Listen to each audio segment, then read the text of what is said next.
हाँ भाई गौरव, देखा यूपी में क्या चल रहा है?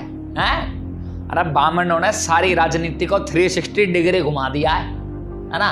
जितने भी लोगों के ब्राह्मणवाद के खिलाफ थे और नू कह करते कि सोशल जस्टिस नहीं हो रहा है, जो लोग ब्राह्मणों को सारे के सारे उत्पीड़न का कारण मानने करते, आज सब भगवान परशुराम के नाम पे कोई गौशाला खोल रहा है, कोई हॉस्पिटल खोल रहा है ना, कोई स्कूल खोलने की घोषणा कर रहा है। मतलब ये सारी घोषणाएं हैं अभी। मतलब तू देख रहा है, मैं तो हमेशा कहूँ था ना कि जातिवाद का तो सिस्टम ही खराब है, सबको मिलकर चलना, जातिवाद तो करना ही नहीं है ना। सिस्टम की तो सारी स्पेलिंग ही बिगड़ जाती है, नहीं तो सिस्टम का SYG पता नहीं क्या हो जाता है। वाह वाह वाह वाह, मतलब आप और जातिवाद के खिलाफ हो। एक तरफ तो आप ये कह रहे हो कि ब्राह्मणों ने यूपी की जितनी भी राजनीति है उसको 360 डिग्री घुमा दिया, फिर आप दूसरी तरफ किस मुंह से ये कह रहे हैं कि आप जातिवाद के खिलाफ हैं? कमाल की बात कर रहा है यार, है? थोड़े खबरों पे नजर रखे कर, थोड़ा पॉलिटिक्स राजनीति पे नजर रखे कर। एक के बाद एक फेक एनकाउंटर हो रहे हैं यार ब्राह्मणों के यूपी में, है ना। अरे चल मैं मानता हूँ कि जो अपराधी है उसे पकड़ना चाहिए, है ना, लेकिन पहले यार यो विकास दुबे है, इसे पकड़ के मार दिया, है ना, फिर इसके भांजे को पकड़ के मार दिया है। अब यो कोई नया आया हो राकेश पांडे, इसको पकड़ के मार दिया। एक तो फेक एनकाउंटर, ऊपर था ब्राह्मणों का, है ना। तो यार एक बात बता, फिर क्या समुदाय में गुस्सा नहीं आएगा? समुदाय में हमारे ब्राह्मणों के नाराजगी नहीं होगी? सवाल नहीं उठेंगे? बिल्कुल सवाल उठना चाहिए। मेरा और आपका तो झगड़ा ही इसी बात पे है ना कि मैं कहता हूँ कि सवाल उठाने चाहिए और आप कहते हैं कि अक्ति करो। तो आप जो कह रहे हो वो तो घोर राजनीति है, वो तो मतलब घोर जातिवाद राजनीति मैं तो कहूंगा। अच्छा, मतलब ये किस एंगल से इस कंक्लूजन पे पहुंच रहा है, जरा मुझे समझा, है ना। समझ नहीं आ रही, एक्सप्लेन कर किस एंगल से है ये तेरा सिस्टम। बिल्कुल, मैं ये इसलिए कह रहा हूँ कि योगी आदित्यनाथ के आने के बाद उत्तर प्रदेश में 5000 से ज्यादा एनकाउंटर हुए हैं और इन एनकाउंटर पे हमेशा से सवाल उठते रहे हैं। जब तक इन एनकाउंटर में गरीब का बच्चा या दलित का बच्चा या मुसलमान का बच्चा मारा जा रहा था, तब तक तो आपके लिए योगी आदित्यनाथ एक बहुत ही अच्छे प्रशासक थे और वो सख्ती से आरोपियों से निपट रहे थे, है ना।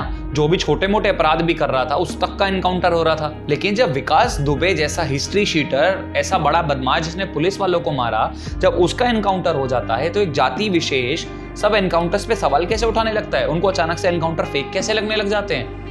किस मुंह से आप एनकाउंटरों को फेक कहते हो और उसको मुद्दा बना लेते हो? अरे यार अजीब बात कर रहा है तू तो।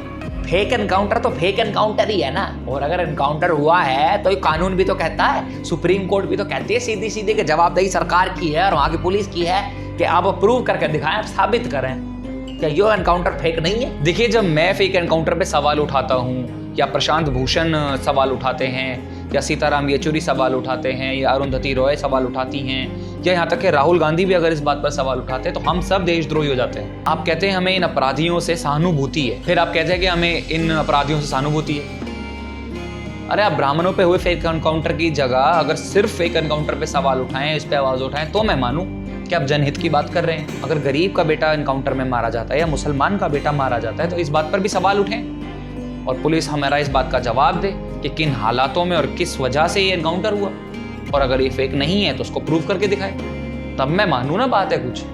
भाई गौरव की बात से तो मैं बहुत सहमत हूँ। मैं भी इसी फेवर में हूँ कि कानून का राज होना चाहिए, है ना, कानून का इस्तकबाल होना चाहिए, लोगों को कानून पे भरोसा होना चाहिए, अपराध रुकने चाहिए। लेकिन अगर अपराध होते रहेंगे और आप लोग इन अपराधियों को पकड़ने की बजाय इन्हें पकड़ के इनका एनकाउंटर कर देंगे, फिर तो वही वाली बात हो जाएगी कि जो कानून लागू कर रहे हैं वे कानून के खिलाफ जा रहे हैं। पुलिस का काम यह है कि आम आदमी अपने आप को सुरक्षित समझे। अगर उस पर कोई उत्पीड़न हो तो उसे कम से कम नू तो दिलासा रहे कि भैया मेरे ऊपर सरकार है, मेरे ऊपर कानून है, मेरे पे पुलिस है, अदालत है ना, सब है कि भाई मेरे को इंसाफ मिलेगा।